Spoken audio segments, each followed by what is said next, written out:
اللہ الرحمن الرحیم۔ آج ہم اسی چیز پہ بات کریں گے کہ امیر معاویہ جو تھے وہ کاتب وحی تھے یا نہیں۔ ابن ابی شیبہ نے کتاب المصنف میں کے حوالے سے لکھا ہے کہ رسول خدا صلی اللہ علیہ وسلم نے فتح مکہ والے دن حکم دیا کہ کوئی بھی اہل مکہ کو آزار اور اذیت نہ کرے، اور سب امن کی حالت میں ہیں، لیکن اس حکم میں سے فقط 4 مردوں اور 2 عورتوں کو استثناء کیا، اور فرمایا کہ ان سب کو قتل کر دو، اگرچہ وہ خانہ کعبہ کے پردے سے آویزاں ہی کیوں نہ ہوئے ہوں۔ وہ یہ افراد ہیں: اکرمہ ابن ابو جہل، عبداللہ ابن خطل، موقیس بن سبابہ اور عبداللہ بن سعد بن ابی سرح۔ سمرقندی متوفی 367 نے سورہ انعام آیا 93 کی تفسیر میں اس کے مرتد ہونے کے بارے میں لکھا ہے۔ کسی نے کہا ہے کہ بہت جلدی وہ جو رسول خدا صلی اللہ علیہ وسلم نے نازل کیا ہے میں بھی اس کو نازل کروں گا۔ یہ عبداللہ ابن سرح کی بات ہے کہ جو کاتب وحی تھا۔ یہ وہ تھا کہ جب رسول خدا صلی اللہ علیہ وسلم نے اس سے کہا کہ لکھو سمیعاً علیما، لیکن اس نے لکھا سمیعاً حکیما، اور جب فرمایا کہ لکھو علیماً حکیما تو اس نے کہا سمیعاً بصیرا۔ اور اس کام کی توجیہ میں اس نے کہا کہ اگر محمد صلی اللہ علیہ وسلم پر وحی نازل ہوتی ہے تو مجھ پر بھی وحی نازل ہوتی ہے، اور پھر وہ جو چیز اس پر نازل ہوتی ہے وہ مجھ پر بھی نازل ہوتی ہے۔ پھر وہ مشرکین سے مل کر کافر ہو گیا۔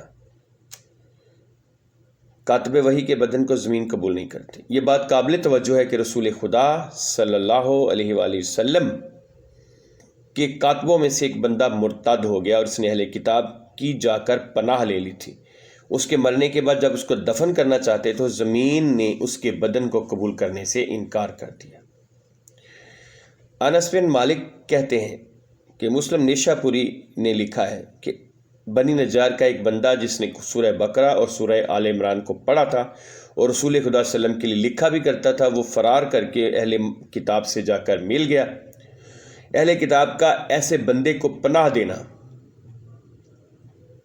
بہت مفید تھا، لہٰذا انہوں نے اس کا بہت استقبال کیا اور اپنے پاس اس کو بہت اچھا مقام اور منصب دیا۔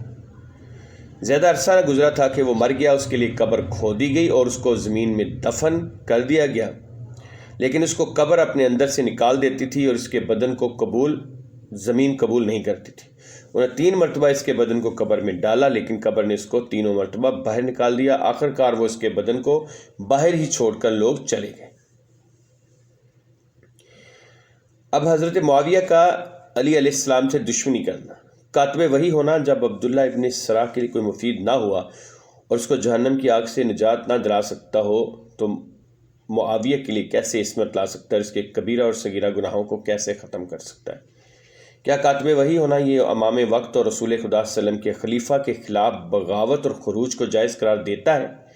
پھر وہ کہتے تھے کہ میں نے خود رسول پاک صلی اللہ علیہ وسلم سے مولا علی کے شان اور فضیلت کے بارے میں سنا ہے، تو میں ان کو سب و شتم نہیں کروں گا۔ یہ حدیث صحیح ہے اور مسلم نے اس کو اپنی کتاب صحیح مسلم میں ذکر کیا ہے۔ پھر احمد بن حنبل رحمۃ اللہ علیہ نے اپنی کتاب مسند میں، نسائی نے اپنی کتاب خصائص سے امیر مومنین میں، اور ذہبی نے اپنی کتاب تاریخ اسلام وغیرہ نے صحیح سند کے ساتھ نقل کیا ہے کہ علی کو سب دینا یعنی گالی دینا یہ خود رسول پاک صلی اللہ علیہ وسلم کو سب و شتم کرنا ہے۔ عبداللہ جدلی نے کہا کہ میں ام سلمہ کے پاس گیا تو انہوں نے مجھ سے پوچھا کہ کیا تمہارے درمیان کوئی ایسا بندہ ہے جو رسول خدا صلی اللہ علیہ وسلم کو گالیاں دیتا ہے؟ میں نے کہا نعوذ باللہ۔ اس پر ام سلمہ نے کہا کہ میں نے خود رسول خدا صلی اللہ علیہ وسلم سے سنا ہے، آپ نے فرمایا کہ جو بھی علی کو سب کرے گا تو گویا اس نے مجھ پر سب کی۔ سب مراد گالی۔ اگر فرض بھی کر لے کہ رسول پاک صلی اللہ علیہ وسلم نے وحی لکھنے کا کام معاویہ کو دیا ہوا تھا تو اس کے لیے کوئی فضیلت شمار نہیں ہوگی، کیونکہ اہل سنت کے اعتقاد کے مطابق پڑھے لکھے افراد کے کم ہونے کی وجہ سے حتیٰ کہ عیسائی بھی رسول خدا صلی اللہ علیہ وسلم کے لیے وحی لکھا کرتے تھے۔ ابو القاسم بغوی متوفی 317 ہجری کو، جن کو محی السنہ کے نام سے یاد کیا جاتا ہے، اس نے اس بارے میں لکھا ہے کہ ایک بندے نے احمد سے پوچھا کہ میں نے سنا ہے کہ نصارہ بھی قرآن لکھا کرتے تھے، کیا یہ بات صحیح ہے؟ اس نے جواب دیا کہ ہاں، ہیرا کے رہنے والے نصارہ قرآن لکھا کرتے تھے، اس لیے کہ پڑھے لکھے مسلمان کم تھے۔ ایک بندے نے احمد سے پوچھا کہ میں نے سنا ہے کہ نصارہ بھی قرآن لکھا کرتے تھے، کیا یہ بات صحیح ہے؟ ہاں، ہیرا کے رہنے والے نصارہ قرآن لکھا کرتے تھے، اس لیے کہ پڑھے لکھے مسلمان کم تھے۔ ایک دوسرے شخص سے پوچھا، تم نے اس جواب سے تعجب کیا ہے؟ اس نے کہا نہیں، وہ لہٰذا اگر کاتب وحی ہونا معاویہ کے لیے فضیلت اور کمال ہے تو پھر عبداللہ ابن ابی سرا اور نصارہ کے لیے بھی فضیلت اور کمال ہونا چاہیے۔ معاویہ کب مسلمان ہوئے؟ شیعہ اور اہل سنت دونوں کا اس بات پر اتفاق ہے کہ معاویہ ابن ابی سفیان 20 سال تک، جب رسول خدا صلی اللہ علیہ وسلم نے اپنی نبوت اور رسالت کا اعلان کیا تھا، مشرک اور اسلام اور رسول خدا صلی اللہ علیہ وسلم کا بدترین دشمن تھے، اور وہ فتح مکہ کے بعد سال 8 ہجری دوسرے اسلام کے بدترین دشمنوں کے ساتھ مجبوری کی حالت میں مسلمانوں کی تلوار کے ڈر سے اسلام قبول کیا تھا، اور رسول خدا صلی اللہ علیہ وسلم نے ان سب کو طلقاء کا لقب دیا اور ان کو معاف کر دیا، لیکن ان کو قتل نہیں کیا، لیکن ان سے یہ کہا کہ تم میرے سامنے مت آیا کرو۔ امیر المومنین علی علیہ السلام کا اعتقاد ہے کہ طلقاء اسلام نہیں لائے تھے، بلکہ وہ مجبوری کی وجہ سے مسلمان ہوئے تھے۔ علی علیہ السلام نے کتاب نہج البلاغہ کے خط نمبر 16 میں فرمایا ہے کہ اس خدا کی قسم کہ جس نے دانے میں شگاف ایجاد کیا ہے اور جانداران کو خلق کیا ہے، انہوں نے اسلام کو قبول نہیں کیا، بلکہ وہ ظاہری طور پر تسلیم ہوئے تھے اور اپنے کفر کو پنہان کر لیا تھا، اور جب انہوں نے اپنے مددگاروں کو دیکھا تو اسلام کے خلاف اپنے کفر کو ظاہر کر دیا۔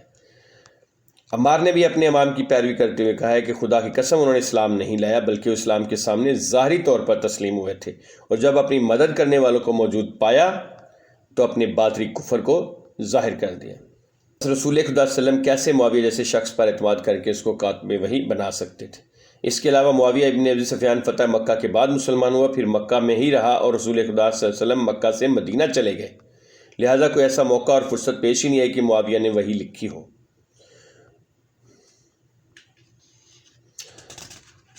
ہاں، وہی بات کہ کچھ نہ کچھ لکھا کرتے تھے، لیکن وہ وحی نہیں تھی، بلکہ وہ اہل مکہ کو یا دوسرے علاقے کے لوگوں کو خطوط لکھا کرتے تھے۔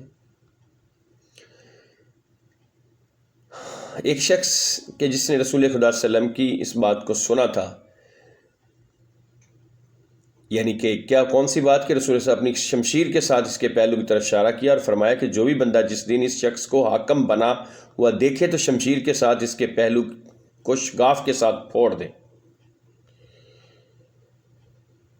تو ایک شخص جس نے رسول اللہ صلی اللہ علیہ وسلم کی اس بات کو سنا تھا، اس نے شام میں دیکھا کہ معاویہ لوگوں سے خطاب کر رہا ہے، تو اس نے اپنی شمشیر کو نیام سے نکال کر معاویہ کی طرف جانے لگا، تو لوگوں نے اس کو پکڑ لیا اور اس معاویہ کی طرف نہ جانے دیا۔ لوگوں نے کہا، اے خدا کے بندے، تم ایسا کیوں کرنا چاہتے ہو؟ تو اس نے جواب دیا کہ میں نے خود رسول پاک صلی اللہ علیہ وسلم سے سنا ہے کہ جو بھی جس دن اس بندے کو حاکم بنا ہوا دیکھے تو شمشیر کے ساتھ اس کے پہلو کو شگاف کر کے پھاڑ دے۔ بات یہ ہے کہ اگر فرض کیا وہ کاتب وحی تھے بھی، تو انہوں نے جو اہل بیت پاک سے دشمنی کی، دین میں بدعتیں ایجاد کی، حضرت امام حسن کا قتل، اس کی سازش میں شریک ہوئے، بزرگ صحابہ کو قتل کیا، تو اس سب کو جو کاتب وحی ہونا ان کو کیا فائدہ پہنچائے گا؟ جس طرح عبداللہ ابن ابی سرا اور نصارہ کو کاتب وحی ہونے کا کوئی فائدہ نہیں۔ یہ صرف اور صرف باتیں اس لیے کرنا پڑیں کہ خدا را بات یہ ہے کہ جو ایک چیز طے شدہ ہے کہ ان کے خلاف بس زبان نہیں کھولنی، اس کو ادھر رہنے دیں، کیونکہ اگر آپ ایسے کریں گے، ان کو مولا علی کے مقابلے میں لا کے کھڑا کریں گے، تو پھر یہی کچھ ہوگا۔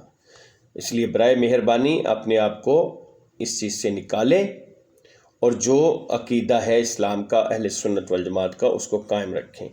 لیکن اگر آپ ادھر بڑھیں گے، اہل بیت پاک کی شان میں گستاخی کریں گے، ان کے مقابلے میں لائیں گے، تو پھر یہ ساری باتیں نکلیں گی جو تاریخ کے اوراق پر محفوظ ہیں۔ مجھے تو یہ سمجھ نہیں لگتی کہ آج کے ملا کو کیا ہو گیا ہے، کیا وہ بنو امیہ کا وکیل بن گیا ہے؟ صرف اور صرف یا تو ان کو بہت سے باہر کے ممالک جہاں پہ بادشاہت قائم ہے، ان سے فنڈنگ ہو رہی ہے ان کو، کہ کسی طریقے سے بادشاہ کو بھی اسلام کا لیبل لگا کر جائز قرار دیا جائے۔ اسلام میں بادشاہت نہیں ہے، اسلام میں صرف اور صرف خلافت ہے، اور وہ بھی بین الشورہم، آپس میں شورا کے ذریعے، مشورے کے ذریعے،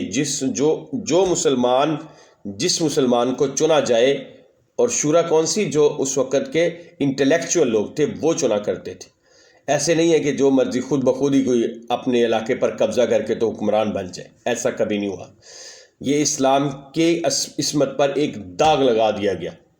بادشاہت کو اسلام میں جائز نہیں کیا گیا اور نہ ہی ہے، اس لیے خلافت تھی، اور خلافت بھی وہ جو اللہ رب العزت نے جب انسان کو پیدا کیا تو خلافت عطا فرمائی تھی، اور وہ خلافت کیا تھی؟ اللہ تعالیٰ کے فرمانات، اللہ کی جو جتنے بھی چیزیں ہیں اس کے ذریعے پوری حکومت کو چلانا، اس کو خلافت کہتے ہیں۔ یہ خلافت نہیں کہ اپنی مرضی سے قبضہ کیا اور قبضہ کرنے کے بعد اس کو اپنی مرضی کے ساتھ بندگان خدا پر ظلم و ستم بھی کیا، سب کچھ کیا۔ اس لیے پلیز بنو امیہ کے وکیل نہ بنیں، بلکہ اسلام کے وکیل بنیں، اور اسلام کے دامن میں اور کیا ہے سوائے حسین کے سجدے کے اور سیدہ فاطمہ الزہرا کی چادر تطہیر کے سوا اور کیا ہے؟ یہی اسلام ہے۔ پلیز، اسلام وہ ہے جو رسول خدا صلی اللہ علیہ وسلم نے عطا فرمایا اور جو آپ کی آل پاک نے عطا فرمایا، نہ کہ بنو امیہ نے اسلام دیا۔